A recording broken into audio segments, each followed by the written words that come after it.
What is up, Yu-Gi Tubers? It's Harpy189 and the voices in my head coming at you from the Duelist Den. And for today's Archetype breakdown, we're going to be talking about Performages. Performages were used by Dennis McFielden in the Yu-Gi-Oh! Arc 5 anime, and they are designed to look like circus performers. Even their names indicate a circus performer background for these cards, and their character Dennis in the Arc 5 anime even resembles a circus ringleader. Their playing style is pretty simple. They have effects that allow you to summon multiple Performages in the same turn, so you can easily go into rank 4 plays. They are very, very good at this. They first made their debut here in real life back during the Pepe format. They were used in the Pepe deck, which combined Performer Pals and Performages, and that deck was so powerful that it warranted an emergency ban list, and a couple of the Performage monsters got hit on that list, and they are still banned even to this day. Now, the reason I want to talk about this deck is because even though they have effects that allow you to burn yourself to trigger some of their effects, these, or a couple of these cards at least, would work really great against a current Tier 1 deck, which is Trickstars. And we'll go into that as we get into the individual cards. Now, starting off our monster lineup, we have Performage Hat Tricker, which is a level 4 Earth attribute monster with 1100 attack and 1100 defense, and all of the Performages are spellcasters, by the way. The effect of this card is that if there are 2 or more monsters on the field, you can special summon this card from your hand, and during either player's turn, when a card or effect is activated, that would inflict damage to you. You can place 1 Performage counter on this card, then make that effect damage to you 0, and when there are 3 or more counters, or when there are 3 counters on this card, because you only have a max of 3 counters on this card's attack and defense both become 3300. Now, back when Performage was a big deal, unless you were running a pure Performage deck, getting this effect off would have been very, very difficult to increase its attack to 3300. But nowadays, with Light Stage floating around, which does have an activated effect which deals damage to you, you can get this card up to 3300 attack very, very easily, while at the same time countering Light Stage's effect. Next up, we're going to be talking about Performage Flame Eater. This is a level 4 fire attribute with 1200 attack and 1600 defense. The effect is that during either player's turn, when a card or effect is activated that would inflict damage to you, again, great against Trickstar Light Stage. Not so much against Lycris because that's a continuous effect, but it can work against Light Stage.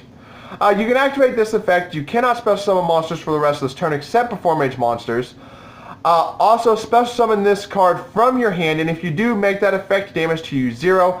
If summoned this way, banish it when it leaves the field, and if this card is normal summoned or set, or if this card is normal summoned, each player takes 500 points of damage. So as you see, not only can these cards counter Trickstars, but they can also be used in Trickstars to help burn your opponent. Next up is Performage Damage Juggler. Now this card is actually on the ban list and got hit during the emergency ban list that I mentioned earlier. This is a level 4 light attribute monster with 1500 attack, 1000 defense. The effect is that during either player's turn, when a card or effect is activated that will inflict damage to you, you can discard this card to negate the activation if you do destroy that card. So this will be a great way to get rid of the light stage your opponent has on the field. During either player's battle phase, you can discard this card, reduce the next battle damage you would take this turn to 0. You can banish this card from your graveyard to add a Performage monster from your deck to your hand except Damage Juggler, and you can only use this effect of Damage Juggler once per turn. So not only can this card negate effect damage, it can also negate battle damage, and it allows you to search a Performage monster from your deck. So you can see why this card is on the ban list. It is very, very broken. Do I think this card will ever come off the ban list? Maybe in the future. Who the hell knows? Next up, we have Performage Trick Clown. This is a level 4 light attribute with 1600 attack, 1200 defense. The effect is that if this card is sent to the graveyard, you can target a Performage monster in your graveyard, special summon it, its attack and defense become 0, and you take 1000 damage. You can only use the effect of Trick Clown once per turn. So again, we see this another effect where you can special summon another monster. This works really, really great, especially if you use Trick Clown to go into a rank 4 play. Detach Trick Clown, resummon Trick Clown, take the 1000 damage, and then you have another monster set up for another rank 4 play.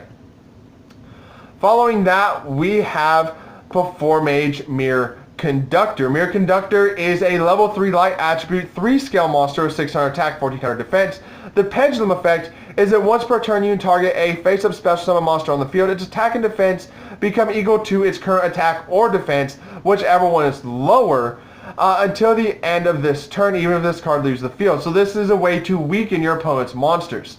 The monster effect is that once per turn during either player's turn, you can target a face-up monster on the field, switch its current attack and defense, then take 500 damage. This attack and defense change lasts until the end of this turn. So both the Pendulum effect and the monster effect is designed to weaken your opponent's monsters so you can attack over them.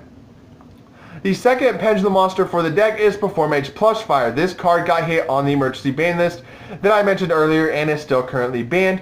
It's a level 4 fire attribute, 5 scale with 1000 attack and defense.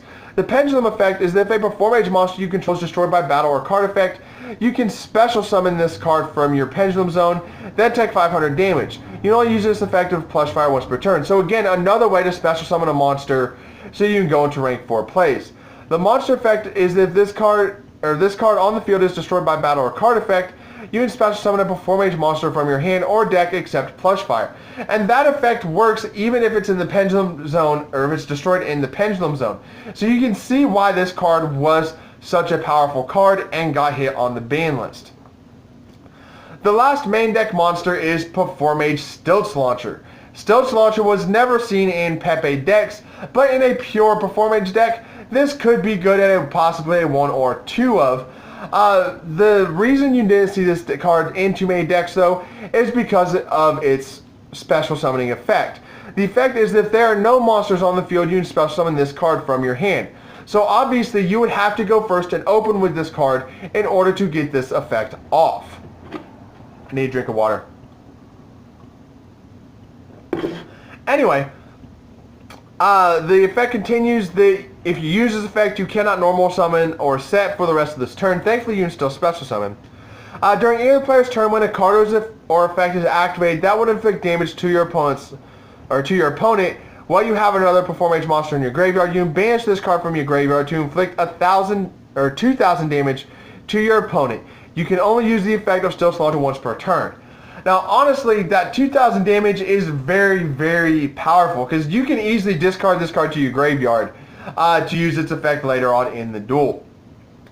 The only extra deck monster for Performages is Performage Trapeze Magician. It is a rank 4 light attribute with 2,500 attack and 2,000 defense. The effect requires 2 level 4 spellcasters to summon, and the effect is that you never take damage if the amount is less than or equal to this card's attack. So, Trapeze Magician does allow you to counter the damage effects of your own Performage monsters, but it also is a great counter to Trick Stars, because with Trapeze Magician, it doesn't just stop activate effects, it stops all effect damage, all battle damage. Any damage you would take, if it's less than or equal to this card's attack, you're not taking it. The effect goes on. Once per turn during either player's main phase, you can detach 1 material from this card to target a face-up attack position monster your opponent controls. Other than this card, it can make a second attack during each battle phase this turn, but it is destroyed at the end of the battle phase. If this card is destroyed by battle and sent to the graveyard, or if this card in your possession is destroyed by an opponent's card effect and sent to your graveyard, you can special summon 1 Performage monster from the deck. So, Trapeze Magician, if you're running any deck that utilizes level 4 spellcasters, you can easily put Trapeze Magician in the deck to counter Trick Stars. And I think that is a very, very good idea, as Trick Stars don't really do a lot of battling. They rely mostly on their own effects. Also, like I said, even if your Trick Star monster does battle, I mean, you're not going to take any battle damage unless it's more than 2,500 attack points. Or 2,500 battle damage. As far as the spells and traps, this archetype alone boasts 1 spell and 1 trap that is specific to this archetype. The first is Bubble Barrier, which is a continuous spell card. The effect states that each Performer Pal and Performage monster, so this works good in Performer Pals as well, that you control cannot be destroyed by battle or card effect once per turn. So this would be a great way to protect something like Trapeze Magician, especially against Trick Stars. You take no battle damage from attacks involving Performer Pal and Performage monsters you control. So again, another great way to counter the battle damage that you might take from your Performage monsters. The trap card is Trick Box. It's a normal trap card. The effect is that if a face-up Performage monster you control is destroyed by battle or card effect and sent to the graveyard, target one monster your opponent controls, take control of it until the end phase, then special summon one Performage monster from your graveyard to your opponent's side of the field, and during the end phase of the turn, give control of the monster special summoned by this effect to its owner.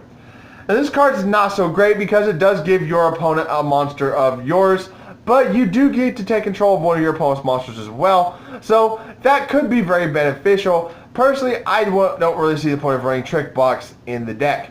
But anyway, that is it for this archetype breakdown. Like I said earlier, I think this archetype could be a very great counter to Trick Stars if we could ever get Damage Juggler and Plush Fire back, even at 1. There were a lot of other cards that I wanted to talk about for this archetype. Unfortunately, they were anime-only cards, and I usually don't cover anime-only cards in my archetype breakdowns. But anyway, I hope you guys enjoyed this archetype breakdown. As always, guys, like the video, subscribe to the channel, leave your comments down in the section below. And until next time, this is Tahlequah in the voices in my head. Just want to say Yu-Gi-Oh is not just a game. Yu-Gi-Oh is life.